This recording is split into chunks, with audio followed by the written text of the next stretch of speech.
Halo teman-teman, perkenalkan nama saya Ken dan hari ini saya ingin sharing tentang proyek yang sedang saya jalankan ya teman-teman ya. Mungkin saya akan membuka sharing ini dengan suatu ide bahwa teman-teman itu income itu ada 3 jenis teman-teman sebenarnya. Yang pertama adalah active income, di mana teman-teman menukarkan waktu demi uang ya mungkin profesional-profesional ya, contoh dokter, pegawai, ya intinya karyawan, orang-orang yang apa ya istilahnya dibayar itu berdasarkan dari waktu mereka bekerja, istilahnya seperti itu, pengacara, pilot, dan sebagainya, itu semua masuk ke dalam active income ya, benar ya teman-teman ya. Kemudian yang kedua adalah yang namanya passive income. Passive income itu apa contohnya? Teman-teman bisa mendapatkan passive income, istilahnya teman-teman itu kalau kita ngomongin gampangnya tidur diam dapat duit ya teman-teman ya, cuman itu istilah gamblangnya sebenarnya seperti itu.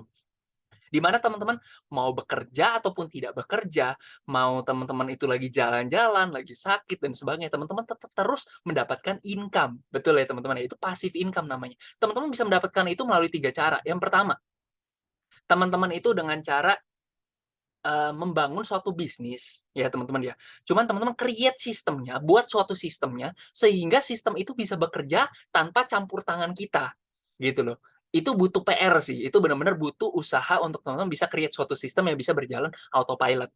Nah, kemudian ada cara lain ya teman-teman adalah membeli sistem yang sudah jadi. Contoh teman-teman itu franchise McDonald, ya seperti itu. Franchise apalagi Indomaret dan sebagainya. Istilahnya teman-teman beli suatu sistem, nah biarkan mereka yang bekerja, teman-teman siap terima laporannya saja. Teman-teman dapat hasil dan sebagainya. Mungkin ada sistem kayak franchise-nya, franchise fee, kemudian ada royalti dan sebagainya, biaya-biaya, seperti itu konsepnya. Atau yang ketiga, teman-teman itu personal franchise itu sebutannya. Personal franchise itu contohnya seperti apa? Teman-teman menjalankan bisnis seperti bisnis-bisnis jaringan, networking, insurance, MLM dan sebagainya seperti itu. Dan yang ketiga, itu ada namanya capital income. Capital income itu adalah contoh ketika teman-teman itu beli suatu properti gitu ya misalkan. Nah, setelah 1 tahun, 2 tahun, 3 tahun, hoki harganya naik 50% dari harganya 10 M jadi 15 M. Itu 50% ya. Ya, 10 M jadi 15 M. Contohnya seperti itu. Berarti teman-teman tidak ngapa-ngapain, harganya naik 5 M, tidur dapat 5 M. Gampangnya kayak begitu, teman-teman. Sesederhana itu aja. Nah, yang saya pingin tarik garis benang merahnya, di sini saya pingin sharing ada satu peluang loh passive income, ya. Nah, di sini saya izin share screen dulu. Mungkin dari sini ya teman-teman ya, yang tadi saya bilang, ini franchise contohnya, franchise Indomaret, ini corporate, franchise ya teman-teman ya. Nah, di sini teman-teman itu ketika mau memulai suatu bisnis franchise, teman-teman itu keluarin biaya ya teman-teman ya, franchise fee. Nah, franchise fee-nya 5 tahun 36 juta nih ya. Kemudian ada persiapan dan pembukaan toko 9,5 juta, renovasi, listrik, elektronik, intinya total investasi 394 juta. Tapi masalahnya begini teman-teman, ini juga belum termasuk sewa bangunan atau misalkan kalau teman-teman beli bangunan juga teman-teman kan ada biaya besar yang harus dikeluarkan. Benar ya teman-teman ya? Belum kalau kita ngomongin ada biaya operasional, gaji karyawan, ada sistem bagi hasilnya. Artinya apa? Untuk memulai suatu bisnis franchise yang corporate, itu teman-teman butuh biaya yang tidak sedikit teman-teman. Belum kalau kita ngomongin kayak Mixue. Kemarin saya iseng-iseng nyari harganya buset teman-teman. Ya, hampir 1 M kalau saya nggak salah cek ya teman-teman ya. Ngeri juga ya, untuk franchise itu biayanya nggak murah, teman-teman. Nah, di sini orang-orang yang istilahnya income mungkin sekedar, puluhan juta dan sebagainya, yang nggak gede-gede banget gitu ya. Ya, atau mungkin teman-teman itu adalah income yang besar, sorry, teman-teman itu punya dana yang besar, tetapi teman-teman nggak tahu nih mau lempar ke kayak bisnis-bisnis franchise itu kayak saya nggak terlalu yakin, misalkan seperti itu. Maka di sini ada satu peluang lain, teman-teman, di mana perusahaan yang sedang saya, join-kan istilahnya gitu ya, itu sedang bergerak di dunia keuangan, khususnya di bidang cryptocurrency, dengan konsep franchise seperti ini kalau menurut saya loh. Maksudnya gimana, Pak? Oke, kalau kita ngomongin cryptocurrency, ya, kita harus berbicara mengenai Bitcoin, karena Bitcoin itu adalah mother of all coin gitu ya istilahnya, ibu dari semua koin-koin kripto-kripto yang ada. Nah, Bitcoin adalah aset digital yang diciptakan dari tahun 2008 dan sudah diakui oleh Bapepti. Meskipun di Indonesia statusnya itu baru sebagai kripto aset atau sebagai komoditas ya teman-teman ya. Tetapi kita lihat bahwa semakin ke sini, cryptocurrency itu semakin diakui. Kripto aset ini sudah semakin diakui. Kenapa saya ngomong kayak gitu? Tahun 2000 berapa ya kemarin tahun lalu atau 2 tahun lalu bahwa perpajakan mining sudah ada, perpajakan kripto sudah ada dan tahun ini kabarnya akan dibentuk bursa kripto di Indonesia, teman-teman. Ya, artinya negara pun sudah mulai membuka diri terhadap yang namanya kripto ini, teman-teman. Nah, kalau kita lihat data ya, berdasarkan histori, nilainya selalu mengalami kenaikan dari masa ke masa. Gimana tidak? 2008 atau 2009 harga Bitcoin itu satunya nggak nyampe $1, teman-teman. Bahkan ada orang yang istilahnya beli pizza 2 loyang pakai 10.000 Bitcoin, teman-teman. Singkat cerita, satu Bitcoin-nya itu naik jadi $1.165, naik lagi ke $19.765, naik lagi ke $69.033. Ini hampir 1 miliar, teman-teman. Memang progresnya nggak cepet-cepet yang gimana banget ya, teman-teman ya. Pasti ada kenaikan, turun lagi, naik lebih tinggi lagi, turun lagi, naik lebih tinggi lagi. Nah, per hari ini kabar baiknya adalah, teman-teman, satu Bitcoin itu lagi diskon. Kalau saya ngomongnya diskon, teman-teman. Kenapa? Harga Bitcoin ini sekarang sekitar 20.000, teman-teman. Artinya apa? Kalau kita percaya bahwa yang namanya history repeat itself, yang namanya sejarah itu akan terulang kembali. Karena apa? Karena namanya manusia itu dari dulu sampai sekarang nggak berubah, teman-teman. Ketika harga lagi naik, mereka FOMO. Mereka, wah, tetangga saya kemarin profit banyak loh. Oh, teman saya kemarin profit banyak loh. Akhirnya mereka ikut. Ya, istilahnya FOMO, fear of missing out, nggak mau ketinggalan, seperti itu. Padahal apa yang terjadi, teman-teman? Ketika harga sudah terlalu tinggi, justru orang-orang yang mindset-nya investor yang bijaksana, mereka justru jual, teman-teman. Justru jual. Ngapain saya belinya pas lagi mahal? Ini ya waktunya saya jual ketika harganya mahal. Ketika harganya lagi terdiskon nih seperti ini, justru waktunya saya beli. Di saat orang-orang lain itu sedang panik, jual, justru orang yang bijak, investor yang bijak, mereka justru membeli, teman-teman. Artinya apa? Di sini justru adalah timing yang cukup bagus buat menurut saya loh ya, ini menurut saya. Disclaimer on ya, teman-teman ya. Menurut saya dan teman-teman yang lain, ini adalah waktu yang bijaksana buat kita itu membeli.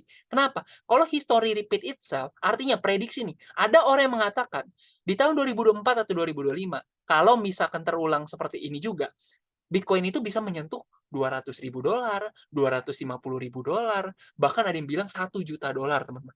Bayangkan, teman-teman, dari 20.000 naik ke $1 juta. Buset, ini jadi kaya gak nih? Kaya banget atau kaya aja ya, teman-teman ya. Nah, artinya teman-teman bisa ngelihat suatu potensinya, teman-teman. Bahwa ya, teman-teman ya, setiap masa resesi, setiap masa krisis, sebenarnya orang yang kaya makin kaya. Orang yang secara, mohon maaf ya, secara ekonomi kurang, biasanya akan semakin kurang. Kenapa? Karena mereka tidak punya mindset seperti ini, gitu, teman-teman. Nah, teman-teman sama saya, kita sudah dalam satu, apa namanya, satu pola pandang point of view yang sama, bahwa Bitcoin ini punya potensi yang besar ke depannya. Belum kalau kita ngomongin Facebook yang ganti nama jadi Meta. Meta itu hubungannya sama Metaverse, ya teman-teman, ya dunia digital, dunia virtual, dan sebagainya. Itu hubungannya sama kripto, teman-teman. Belum kalau kita ngomongin bahwa sistem kartu kredit, sekarang ada yang bisa bayar pakai Bitcoin. PayPal, pembayaran, itu udah bisa pakai Bitcoin. Atau istilahnya kita ngomongin ada loh ATM yang bisa terima pembayaran pakai Bitcoin atau bagaimana gitu, teman-teman. Ada juga istilahnya apa ya, negara El Salvador dan sebagainya itu sudah melakukan pembayaran apapun itu pakai Bitcoin, teman-teman. Itali ada apa saya lupa tuh, benar-benar. Kemarin baru tadi pagi saya ada ngelihat yang Apple atau Microsoft itu investasi di kripto loh, teman-teman.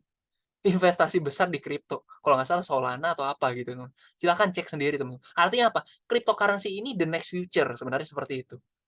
Makanya the next future itu adalah kesempatan yang bagus ketika orang-orang yang bisa memprediksi, itu mereka masuk duluan, istilahnya seperti itu. Teman-teman sama-sama ya, di sini kita sama-sama bisa ngelihat, ini ada potensi yang luar biasa nih, kenaikan-kenaikan ini. Nah, tetapi masalahnya tidak semua orang itu ngerti bagaimana cara untuk bertransaksi di kripto. Makanya di sini kita ciptakan satu instrumen, suatu tools, ini namanya Moonbot, teman-teman. Saya bilang ini tools, ini alat bantu, teman-teman. Ya, disclaimer dulu, Pak, Moonbot itu berarti kita setor dana ke Moonbot ya? Jawabannya tidak, teman-teman. Tidak menghimpun dana, ya, tidak menghimpun dana. Dengan arti apa? Kita hanya membantu proses jual dan belinya saja, ya. Dana tetap dipegang masing-masing. Anda join, uangnya di Anda. Seperti itu. Sesimpel itu aja. Moonbot tidak bisa menyentuh dana Anda. Dia hanya bisa membantu jual dan belinya saja. Dana nasabah ditempatkan di wallet exchanger masing-masing. Moonbot tidak menjanjikan fixed income dalam bentuk apapun. Iya dong. Kalau yang namanya fixed income ya nggak realistis dong. Orang market suka-suka dia, masa Anda itu mengharapkan, oh fix 10% ya sebulan ya, awas ya kalau nggak 10%. Sorry, kalau Anda berharap seperti itu, Anda bukan di tempat yang tepat. Ya nggak apa-apa, nggak usah nonton, nggak usah lanjutin.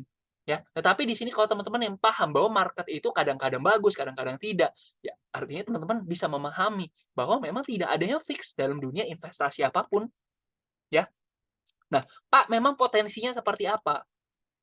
Nah, ini saya kasih lihat teman-teman. Ini adalah, bukan akun saya, ini akun rekan saya ya teman-teman ya. Hasil beda-beda setiap hari dan ini kebetulan, kita bisa melihat proses transaksi, kripto ya teman-teman ya. Apa aja yang dimain nih? Oh, seperti itu, ada Bitcoin, Ethereum, dan sebagainya. Itu teman-teman bisa cek semuanya di akun teman-teman sendiri. Dan contoh di atas tidak mencerminkan profit yang di masa depan juga ya, teman-teman ya. Kita lanjut. Nah, di sini adalah teman-teman saya juga yang modalnya beda-beda ya. Ada yang 1.000, 10.000, ada yang 100.000 dolar ya, teman-teman ya. Hasilnya beda-beda, teman-teman. Ada yang 9%, ada yang 11%, ada yang 14% sebulan. Ya, saya sendiri, saya sharing dikit aja pengalaman saya. Di bulan November, saya itu profit 12%, teman-teman. Di bulan Desember market lagi lesu ya, wajar akhir tahun ya. Saya masih lumayan sih dapat 4%, teman-teman. Ya bayangin aja, kenapa saya bilang lumayan? 4% kali 12 bulan aja 48% kan. Ya, itu kurang lebih ya anggaplah 50% lah ya, teman-teman ya. Teman-teman kalau punya 100 juta jadi 150 juta loh.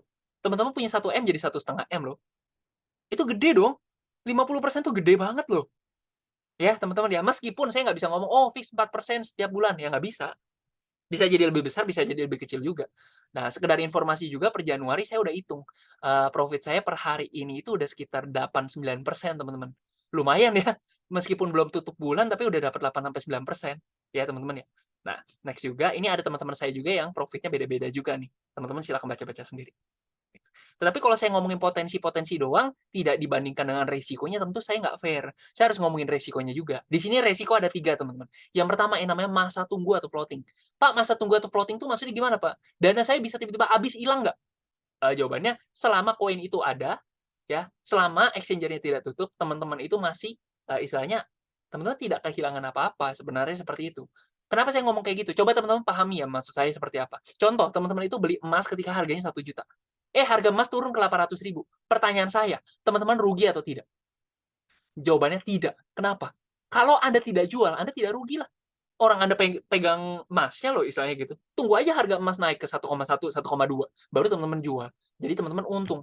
Teman-teman itu cuma rugi waktu aja, masa tunggu atau floating seperti itu. Kayak teman-teman contohnya kayak beli properti, harganya anggaplah 2 miliar seperti itu. Singkat cerita di zaman Covid, harga properti itu turun semua kan ke 1,5 M misalkan seperti itu. Teman-teman rugi atau enggak? Ya enggak, kalau teman-teman nggak BU nggak usah dijual, tunggu aja. Tunggu sampai harga properti itu balik ke harga normal atau harganya sudah sampai 2,5, 3 M. Nah, di situ teman-teman baru jual supaya teman-teman dapetin untung, ya. Kecuali teman-teman kepepet, butuh uang, mau jual rugi, ya silakan. Tapi di sini sebenarnya kalau teman-teman mau profit, ya masa tunggu, gitu loh. Mending tunggu dong daripada, daripada teman-teman rugi atau hilang duit misalnya gitu, lebih baik nunggu seperti itu. Yang kedua, banknya tutup atau exchanger-nya tutup. Nah, di sini makanya kita pilih tempat kita naruh duit kripto, istilahnya di tempat terbaiknya, di Binance nomor 1 di dunia, dan juga toko kripto itu ada yang di Indonesia. Teman-teman silakan pilih salah satu, seperti itu. Tetapi kalau saya dan teman-teman itu lebih cenderung ke Binance, tapi it's okay, terserah teman-teman aja, seperti itu. Nah, anyway, Binance dan toko kripto ini pemiliknya sama sebenarnya, teman-teman. Pak CZ, teman-teman bisa browsing di CZ, di Google, CZ Indonesia Bali gitu ya. B20. Kemarin Pak CZ ini diundang ke Indonesia sebagai pembicara ahli, teman-teman. Dan info info yang teman-teman silakan cari juga, Pak CZ ini adalah orang terkaya nomor 136 di dunia. Jadi kalau misalkan mereka, teman-teman, kenalannya ada yang bilang, "Oh, saya anak kripto, nggak pernah denger Binance," keterlaluan. Kalau misalkan nggak kenal Pak CZ, menurut saya keterlaluan. Berarti dia itu cuma ngomong ngawur ngidul, seperti itu. Masa nggak kenal? Itu kayak bapaknya, bapak kripto gampangnya kayak gitu loh, ya. Yang ketiga, koin crash, ya. Ada risiko seperti itu juga. Makanya kita jangan pilih koin yang aneh-aneh, ya. Kita pilih Bitcoin, Ethereum, BNB, 3 koin terbesar aja, teman-teman. Sesimpel itu aja, teman-teman, ya. Nah, tapi kalau teman-teman saya masih mentolerir lah, main 5 terbesar, 10 terbesar, kita masih oke, ya. Tapi buat yang pemula Bitcoin, Ethereum, BNB sih, seperti itu. Next. Ini kita konsepnya kayak gini ya teman-teman ya. Kita tidak, misalnya teman-teman punya duit $800, kita tidak langsung nyemplung, wah $800 digepok di awal gitu loh. Tidak di apa sih namanya? Tidak langsung diborong beli habis di awal. Kita sistemnya apa? Averaging. Averaging itu maksudnya nyicil, beli dikit-dikit. Nah, contohnya $100, $100, $100, $100. Sehingga apa? Kita dapat harga terbaik. Sebenarnya averaging ini adalah teknik yang paling mudah untuk dilakukan untuk investasi ya. Kayak teman-teman mau investasi emas, ya udah beli berkala dengan nominal yang sama. Contoh kayak gitu. Nah, di sini teman-teman bisa melihat bahwa teknik averaging ini memberikan keuntungan yang cukup oke nih, teman-teman. Ini averaging down, teman-teman. Ya, dapat untungnya itu lebih bagus, seperti itu. Nah, next, ini saya bandingkan bahwa Contoh ya, contoh saya mentransfer duit ke Anda, gitu ya. Nah, untuk bisa mengetahui saya beneran transfer, apa yang Anda lakukan? Anda akan cek ke rekening koran Anda, bener nggak ya duitnya masuk ke tempat saya? Cerita gitu loh. Nah, di sini sama, ini Moonbot, ini Binance. Teman-teman bandingkan aja, apa yang terjadi di Moonbot, harusnya bisa dicek di Binance-nya. Nah, ini sama teman-teman, 16.3025 koin ada juga 16.3025. Berarti sama ya, ini juga Sol, 16.0222. Sol, 16.0222. Artinya apa? Sampai ujung dunia manapun, 1000% setuju bahwa ini real, teman-teman. Transaksi bener-bener, 1000%, teman-teman. Ini udah nggak bisa didebat, no debat ini. Nah, ini contoh dari transaksi Binance kita, teman-teman. Ini buy, sell, beli, jual, beli, jual, beli, jual, beli, jual. Ya, teman-teman. Ini mungkin ya lumayan lah, lumayan heboh ya, teman-teman ya. Tapi di akun saya sebenarnya lebih heboh lagi sih sebenarnya. Ya, teman-teman. Nah, intinya apa? Ini semua yang lakukan itu Moonbot-nya, teman-teman ya. Buy on lower price, sell on higher price. Beli di bawah, jual di atas, all is autopilot. Itu konsep dari Moonbot, teman-teman. Sesimpel itu aja, teman-teman. Sesimpel itu. Ini tampilan di Binance ya, anyway. Ibarat itu, ini tampilan di banknya, gampangnya kayak gitu, teman-teman. Next. All is autopilot, 100% autopilot. Nah, perusahaan kita ada dua ya teman-teman ya, PT Maju Untuk Negeri sama PT Sukses Integritas Perkasa. PT Maju Untuk Negeri ini mensuplai Moonbot-nya, sedangkan PT Sukses Integritas Perkasa juga kita ada produk fisiknya juga teman-teman. Jadi ketika teman-teman mau pakai Moonbot nih, teman-teman juga dapat produk fisik. Produk fisiknya apa? Serum wajah. Nah, kok ada combine kayak gitu Pak? Iya. Jadi teman-teman tidak hanya dompet tebal, istilahnya kayak gitu ya, tapi mukanya juga ganteng dan cantik. Enggak. Jadi konsepnya kayak gini teman-teman. Karena produk digital sampai saat ini itu belum bisa berdiri sendiri, teman-teman. Makanya harus di-combine seperti ini. Mantep ya. Tapi intinya kita dapat 2 produk sekaligus. Waduh, luar biasa nih. Oke, nah bagaimana cara memulai? Kita ada 3 paket basic, advance, dan juga pro. Bedanya di mana? Basic itu 2,3 juta, advance itu di 11,5 juta, pro itu 23 juta. Ya ibarat ya, ini bedanya di mana Pak? Ibarat itu kalau misalnya kita bandingkan dengan bisnis franchise, teman-teman, franchise ini 1 tahun, misalnya gitu. Ini franchise-nya 7 tahun, ini seumur hidup nih, ya pro. Paket terbaik nih, istilahnya 23 juta, tapi untuk seumur hidup, seperti itu. Dan fitur-fitur lain-lainnya nanti teman-teman silakan diskusi ke pengundangnya masing-masing. Bedanya apa Pak? Bedanya apa? Itu tanya aja teman-teman. Intinya pada paket basic ini fiturnya tidak sebanyak advance. Advance lebih banyak lagi, pro semakin banyak lagi fitur-fiturnya. Yang diharapkan ketika teman-teman ambil yang fiturnya lebih banyak, itu diharapkan profitnya juga lebih besar, teman-teman. Seperti itu, teman-teman. Sesimpel itu aja, teman-teman. Ya. Nah, kalau 23 juta ini dibagi 12 bulan, sebenarnya teman-teman keluarin 1 bulan nggak nyampe 2 juta kok. Nggak nyampe 2 juta. Artinya apa? Sorry to say aja ya, UMR di tempat Jakarta nih, masa sih nggak nyampe 2 juta, keterlaluan banget gitu kan. Ya teman-teman ibarat ngegaji asisten nih, ngegaji orang, 2 juta, 2 juta, 2 juta, selama 1 tahun, ya, tapi dia melayani teman-teman itu seumur hidup. Waduh, kurang mantep apalagi gitu kan. Dan saya juga sudah compare, saya kan kebetulan seorang trader nih teman-teman ya. Nah, meskipun saya bukan ahli banget ya, saya trader nih teman-teman ya. Nah, saya bandingkan teman-teman, bahwa robot dengan konsep sejenis, dengan averaging seperti ini, sebenarnya itu kategorinya 23 juta untuk seumur hidup itu murah atau mahal sih?